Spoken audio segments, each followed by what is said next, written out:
Hello friends, I'm Miss Karen at Adams Memorial Library. Welcome to March's Bake-A-Tale. So Bake-A-Tale is a program where we have something that you can bake at home. So we'll give you a recipe, a list of books that you could read while you're waiting for your recipe to bake, and some crafts that kind of have to do with, both the recipe and the books.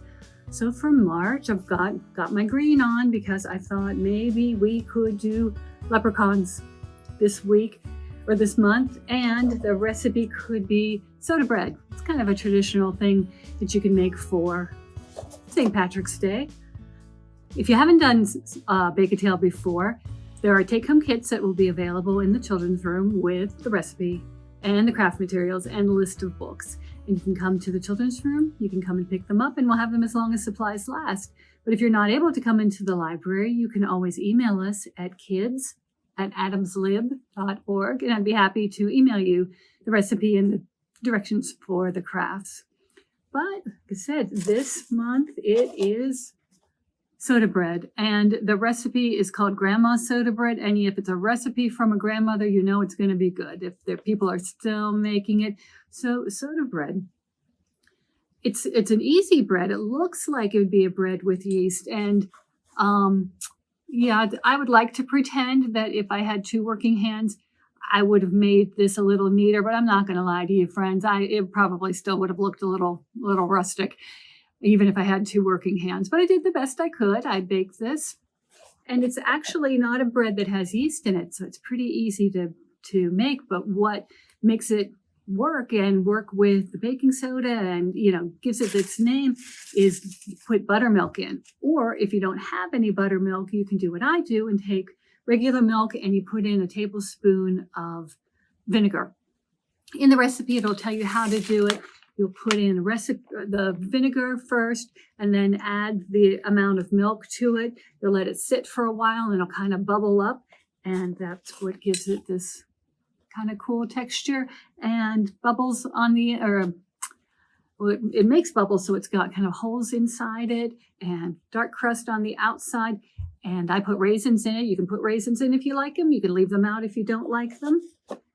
It called for an egg if you have it. I didn't have any eggs, so I did it without. If you put an egg in, it'll just make it even a little richer. But it came out easy peasy. So as always, it's better to bake with a friend, but you'll need an adult to get things in and out of the oven because it requires a hot oven to give it this nice hard crust on it. But, it's a kind of a fun recipe. You mix it up. You can either put it in a Dutch oven. If you have another kind of pan, like a pie pan or something, you can do that. I actually, because I wasn't sure, I can only get in and out of the oven with one hand. So I made it into two smaller loaves and put them each on a cookie sheet so I could get in and out. So it's pretty easy that way. You can make it whatever shape you would like. If you want to make them round like this, you can do that. You can make them smaller than this, whatever you'd like. Easy peasy, lemon squeezy, make your soda bread. So the books that I have for you this time are, kind of St. Patrick's Day related. One of them has got a leprechaun and the other ones are about luck. So the leprechaun one is called Leprechaun Gold, and it's written by Teresa Bateman and is illustrated by Roseanne Litzinger. This story is called The Lost Horse, and it's based on a Chinese proverb, and the story and the retelling of the story and the illustrations are by Ed Young. This is a Fancy Nancy book, and it's called Fancy Nancy, Just My Luck. So it's by Jane O'Connor and Robin Price Glasser. And this one is called Lucky Ducklings. Have you ever called anybody a lucky ducky? I have, because I think that's fun to say. But this is actually a true rescue story. This is based on a true story about ducklings that, they're only going to get rescued if they're pretty lucky. But this was written by Ava Moore and the illustrations by Nancy Carpenter. But in this leprechaun story, I think this is just the sweetest St. Patrick's Day story ever. Because sometimes, leprechauns can be a little tricksy. They might want to fool people, but this is a very nice leprechaun who meets a very nice person. And when the man helps the leprechaun says, well, you helped me. I will give you gold. And the man says, I don't need any gold. And the leprechaun says, what? Everybody wants leprechaun gold, but Not necessarily. So, can a leprechaun find another way to get this man to accept some gold? Check this book out from the library and you can find out.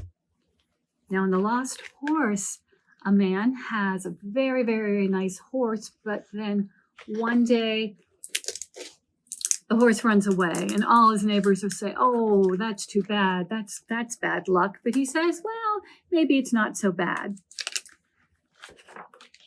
Because first the horse runs away. He says, we'll find out. We don't know if it's bad or good, but it turns out that it is good luck because the horse comes back with another horse and then he has two horses. That's good luck, all the neighbors say, but the man says, well, maybe it's good luck, maybe it's bad luck. We'll see.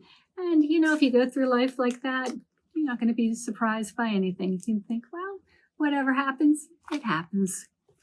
Now, in this story, poor Nancy is a little bit worried about when she finds out about good luck charms, like maybe shamrocks, like a four-leaf clover, but then somebody tells her about bad luck. So some people think it's bad luck to open an umbrella in the house, or if a black cat crosses your path. And poor Nancy, look, she's trying to avoid cracks in the sidewalk, and then she has to avoid a black cat. The whole luck thing is making her a little nervous.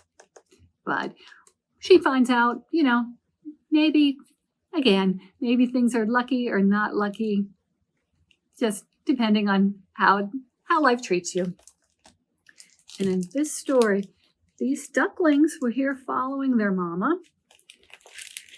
They have a nice pond to live in, but sometimes they like to go over to into the park because, sometimes in parks, people leave some food around. Like, maybe somebody leave part of a hot dog or a bun, good things to eat on the ground. But when it was time to go back, the mama duck went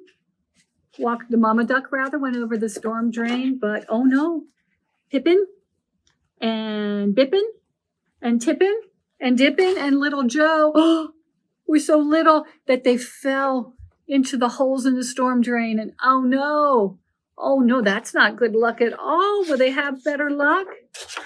Yes, they will, because somebody saw them fall and called the fire department, and then fire department and other people in town came to try to rescue the ducklings.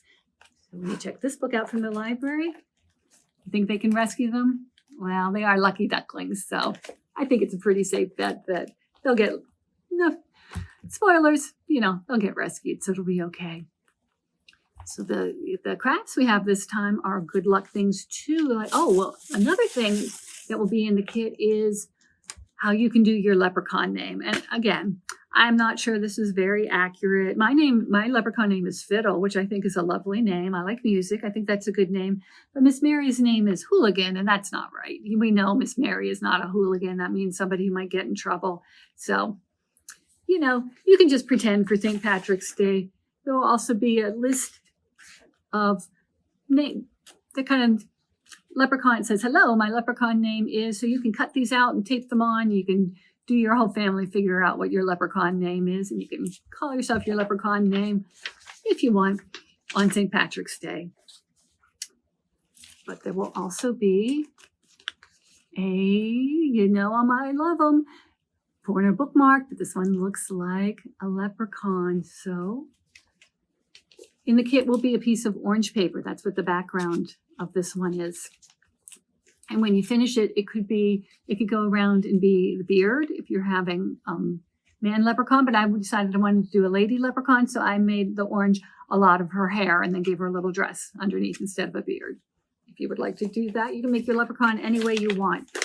But with the orange paper, you will need to cut it into a square. And if you cut the paper in half, it's 11 inches long, so if you cut it in half, it'll be 5.5. So making a 5.5 inch square, 5.5 inches on each side. It's a good way to work it. You will take your square, fold it into a triangle, and then you will take this corner and fold it up, and this corner and fold it up. This corner is going to go up like that. This corner is going to go up, and then it'll make a diamond shape. Once you do that, you'll open them up again, back to the triangle. You'll take one of the flaps at the top. This is where the points of your triangle are. You'll take just the first part and bring it down. So you'll have one triangle going down, one triangle going up, and then you will bring these outer corners back up again. But instead of just staying at the top, you're going to fold them over into this little pocket here. And that, fold this one up and into, and then that's what will make it be a bookmark that you can put on the corner of your book,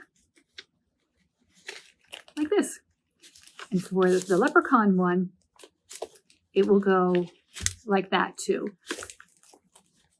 So this is the part that'll be like this. This is decorated on the orange paper. And here's the back where it'll go onto your book. So the pockets is going to be in the back of this. Now in your kit, there'll be some green paper, and there'll be some, if you want to put a little buckle on, it'll make a hat. You can cut out from the green paper. If you want to make clothes for your leprechaun, you can cut it out of the green. If you wanted to have the beard of your leprechaun, you can do it that way. There'll be some colors in so you can make a face for your leprechaun. You could cut out teeny little hearts. Do 1, 2, 3 hearts. Glue them together, make it into a shamrock, put a little stem on. You could give a little shamrock accent to your leprechaun's hat if you'd like. However you want to decorate your leprechaun is fine. It's your leprechaun. You can decorate it however you would like. So you can just use the pieces of paper inside your kit and do it however you would like. And then you can draw on a face, draw on some hair, lots of orange hair. And then you can trim it a little bit to kind of curve it around. If you had a beard, you could make it all the way around. But since my leprechaun is a girl, she doesn't have a beard. So I just left the point at the bottom, and that could be her dress. So there is the leprechaun bookmark. In the kit, there will be a template that you can color to make this little basket. If you wanted to, you could put, a napkin inside, give people a slice of soda bread if you would like, or if you have any other treats for St. Patrick's Day, you could give it to them. But it'll be on a piece of cardstock, and while it's still flat, that's the best time to color it. Miss Mary colored this one for me, and on one side there's a leprechaun, and then there's a pot of gold, because if you remember in this story, the leprechauns, people were trying to get the leprechaun's gold. They'd like to find a pot of gold. So this is a leprechaun, there's a pot of gold. Here's a good luck horseshoe, so it's pointing up for good luck. And here's a shamrock, it's a good symbol for St. Patrick's Day. And then you can make a rainbow for the handle, because, it's a story that at the end of the rainbow, you might find a pot of gold. So you can color it first while it's still flat. And then you will cut it all out along the lines. And then what you will need to do is fold it. So it's all going to be in a flat piece, and then you will fold it up. So on the lines like this, you will fold it up. This is the bottom. You'll fold up each side. And then they have little flaps on too. So you will fold that, put glue. There'll be a glue stick in the kit. Put glue on it and hold it with the next part. You might just have to hold it a little bit. Then once that one's dry and stuck together, you'll put glue on the next flap and hold that together, and then go all the way around.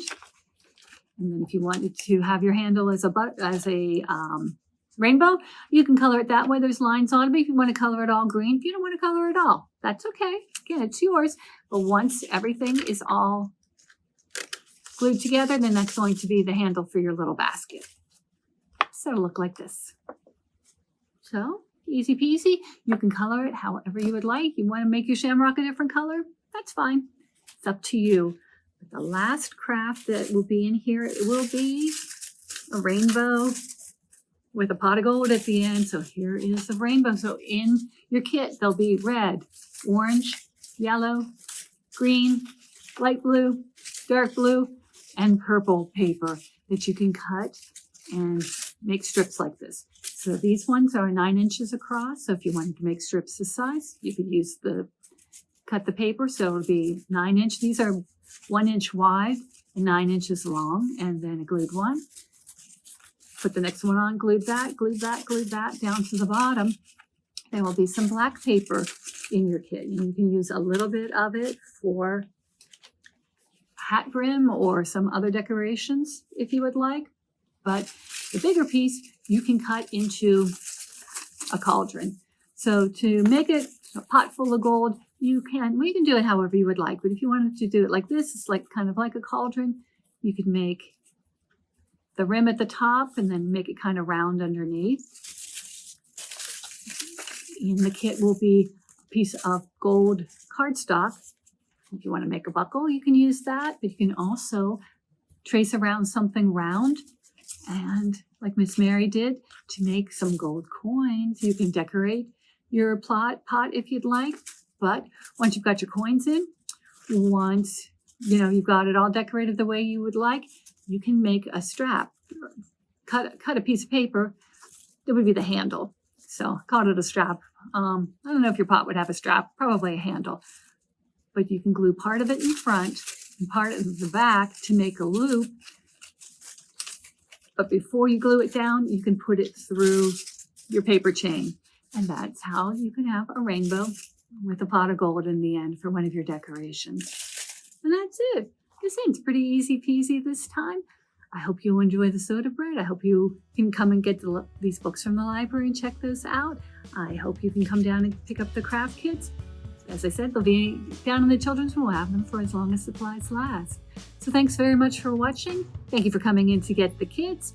Happy St. Patrick's Day to everybody, and I'll see you next month, and we'll do another Bake-A-Tale, friends. So thank you very much. Bye.